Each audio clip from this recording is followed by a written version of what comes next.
नारायणपुर गांव में राजू अपनी पत्नी मालिनी और माँ के साथ रहता था। वो लोग बहुत गरीब थे। मालिनी दूसरे के घरों में झाड़ू पोछा का काम करती थी और राजू एक सेठ के यहाँ मजदूरी करता था। बहुत मुश्किल से वो भोजन पानी का इंतजाम कर पाते थे। उनके जीवन में एक और बहुत बड़ी तकलीफ थी कि मालिनी और राजू की शादी को कई साल बीत चुके थे, लेकिन उन्हें अब तक संतान की प्राप्ति नहीं हुई थी।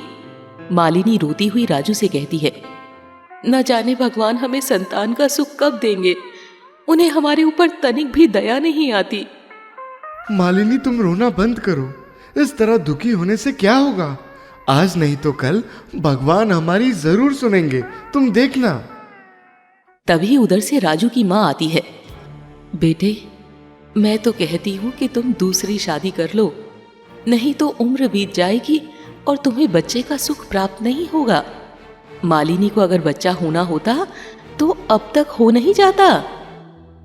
क्या माँ, तुम कुछ भी बोलती रहती हो। सास की बात सुनकर मालिनी और ज्यादा दुखी हो जाती और वहां से जाकर वो भगवान शिव की मूर्ति के पास बैठकर रोने लगती है। हे भगवान, क्या मेरी किस्मत में सच में संतान का सुख नहीं है?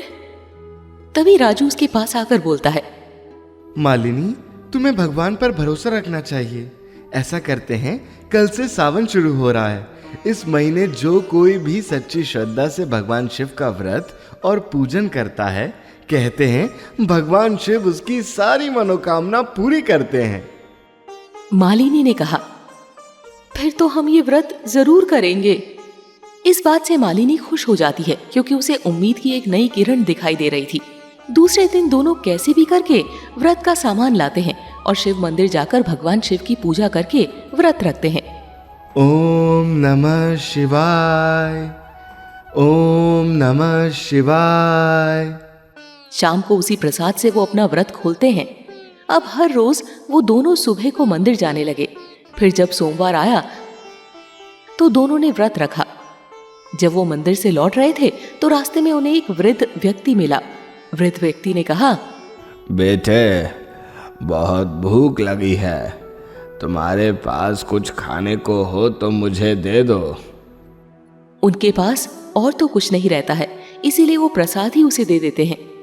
लो बाबा, हमारे पास तो बस ये प्रसाद ही है, आप इसे खाकर अपनी भूख मिटा लो। शाम को जब उन्हें व्रत खोलना होता है तो उनके पास कुछ नहीं रहता है। खाने के लिए तो कुछ बचा ही नहीं। हमने वो प्रसाद उस भूखे व्यक्ति को जो दे दिया। एक काम करते हैं, पानी पीकर ही सो जाते हैं। कुछ दिनों के बाद मंदिर से आकर जब राजू अपने काम पर जाने लगा तो उसने फिर से उस वृद्ध व्यक्ति को देखा। वृद्ध व्यक्ति ने कहा, बेटा, कई दिनों से कुछ खाने को नहीं मिला है, भूख के मारे जान निकली जा रही है, कुछ खाने को दे दो, बड़ा पुण्य होगा। लेकिन अभी तो मेरे पास कुछ भी नहीं है, मैं आपको क्या दे सकता हूँ? वृद्ध व्यक्ति ने कहा, बेटे, उस मंदिर में कुछ ना कुछ प्रसाद जरूर होगा, तुम मुझे वहाँ से थोड़ा सा प्रसाद ही ला कर दे दो, कुछ खाकर पानी पी लूँगा तो शरीर में थोड़ी सी जान आ जाएगी। ये सुनकर राजू उस मंदिर में जाता है, लेकिन उस वक्त मंदिर का द्वार बंद रहता है। ऐसे में राजू किसी दूसरे रास्ते से जाने के बारे में सोचने लगता है और मंदिर के अंदर ताक झांक करने लगता है कि तभी वहाँ पास में खड़े कुछ लोग राजू को इस तरह से देखते हैं तो उन्हें लगता है कि यह कोई चोर है जो मंदिर में चोरी करना चाहता है। लगता है ये कोई चोर है भैया। हाँ, मुझे भी इसके हाव भाव कुछ ठीक नहीं लग रहे हैं। इसीलिए कई लोग मिलकर राजू के पास आते हैं और उसे मारने लग जाते हैं। राजू ने कहा, अरे मुझे मत मारो, मैं कोई चोर नहीं हूँ, मुझे जाने दो। भीड़ में से एक आदमी बोला, हर चोरी यही कहता है कि मैं चोर नहीं हूँ। तुम्हें अगर सजा नहीं दी गई तो तुम्हें सबक कैसे मिलेगा? राजू को पीटने के बाद सभी वहाँ से चले जाते हैं। तब राजू जैसे तैसे करके उठता है और अपने घर की ओर जाने लगता है कि तभी वो देखता है कि वो वृद्ध व्यक्ति नीचे बेहोश होकर गिरा हुआ था। बाबा, बाबा उठिए, क्या हुआ आपको? ऐसे में राजू अपना दर्द भूल जाता है और उस वृद्ध को उठाकर अपने घर ले चला जाता है। राजू की माँ कहती है, अरे राजू, ये तुम किसे उठा लाए? राह चलते किसी की भी मदद करते रहते हो, न जाने तुम्हारी ये आदत कब खत्म होगी। इतने में मालिनी एक गिलास पानी लाती है और उस वृद्ध व्यक्ति को पिलाती है, जिससे उसे होश आ जाता है। वृद्ध व्यक्ति ने कहा, तुम्हारा बहुत बहुत धन्यवाद बेटा। तुमने मेरी इतनी मदद की कि मैं तुम्हें दिल से आशीर्वाद देता हूँ। इसके सिवा मेरे पास तुम्हें देने के लिए और कुछ भी नहीं है। हाँ, ये मिट्टी लो और राजू के सिर पर लगी चोट पर लगा दो, वो ठीक हो जाएगा। मालिनी उस मिट्टी को लेकर राजू की चोट पर लगा देती है और फिर मालिनी जाकर खाना परोस लाती है और उस वृद्ध व्यक्ति को खाने के लिए देती है। खाना खाने के बाद वो वृद्ध व्यक्ति जाने लगता है। फिर वो इधर उधर देखने लगता है। मालिनी ने पूछा, बाबा, आप इधर उधर क्या देख रहे हैं? आपको कुछ चाहिए क्या? नहीं बेटी, मुझे कुछ नहीं चाहिए। मैं देख रहा हूँ कि तुम्हारे घर में कोई बच्चा नहीं है। ये सुनकर मालिनी की आंखों से आंसू आ जाते हैं।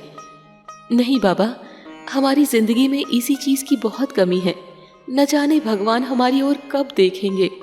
तुम चिंता मत करो बेटी, तुम दोनों बहुत नेक दिल वाले हो। भगवान तुम्हारी अवश्य सुनेंगे। मैं तुम्हें आशीर्वाद देता हूँ कि तुम्हारी सूनी गोद जल्द भरेगी। इसके बाद वो वृद्ध व्यक्ति वहां से चला जाता है। शाम तक राजू का जख्म पूरी तरह से ठीक हो जाता है, जिसे देखकर राजू और मालिनी काफी हैरान हो जाते हैं। अरे, आपका चोट तो पूरी तरह से ठीक हो गया है।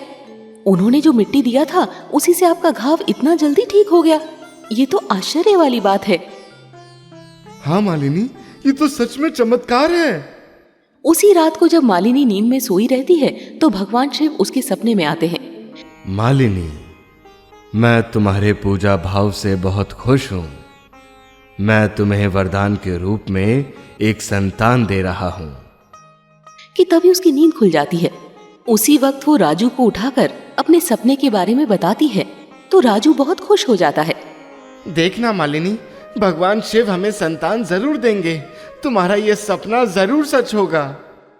अगली सुबह को जब दोनों मंदिर जाते हैं तो वही लोग वहां पर खड़े रहते हैं जिन्होंने राजू को मारा था। राजू को देखकर वो सब उसके पास आते हैं। एक व्यक्ति बोलता है, अरे भाई, हम सब ने तुम्हें बहुत गलत समझा, हमें माफ कर दो। उस वृद्ध व्यक्ति ने हमें सब बता दिया कि तुम उसके लिए ही कुछ खाने के लिए ढूंढ रहे थे। हमें माफ कर दो। कोई बात नहीं, हो जाता है। दोनों जब मंदिर से घर लौटते हैं तो देखते हैं कि उसकी माँ बहुत खुश है। पूछने पर वो बताती है कि घर के कोने में उसे एक पैसों से भरी पोटली मिली है। उसमें बहुत सारे पैसे हैं। इससे वो तीनों बहुत खुश हो जाते हैं। फिर उस रात जब मालिनी सो रही होती है तो भगवान शिव फिर उसके सपने में आते हैं। भगवान शिव मालिनी से कहते हैं, मालिनी, मैं तुम दोनों की सेवा भावना और भक्ति से बहुत प्रसन्न हूँ, इसलिए तुम्हें आशीर्वाद के तौर पर संतान दे रहा हूँ। ये कहकर भगवान शिव अंतर ध्यान हो जाते हैं। सुबह को मालिनी अपने सपने के बारे में फिर से राजू को बताती है और फिर कुछ समय के बाद उसे सच में पता चलता है कि वो माँ बनने वाली है। आपको बहुत बहुत बधाई हो, आप पिता बनने वाले हैं। अब तो उसकी खुशी का कोई ठिकाना नहीं था। राजू ने अपनी माँ को बताया तो वो भी बहुत खुश हो गई और मालिनी को प्यार से गले लगा ली। अब तीनों मिलकर भगवान शिव की पूजा करने लगे।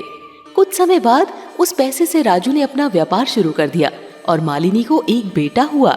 अब भगवान शिव की कृपा से उसका परिवार पूरी तरह से सुखी हो गया।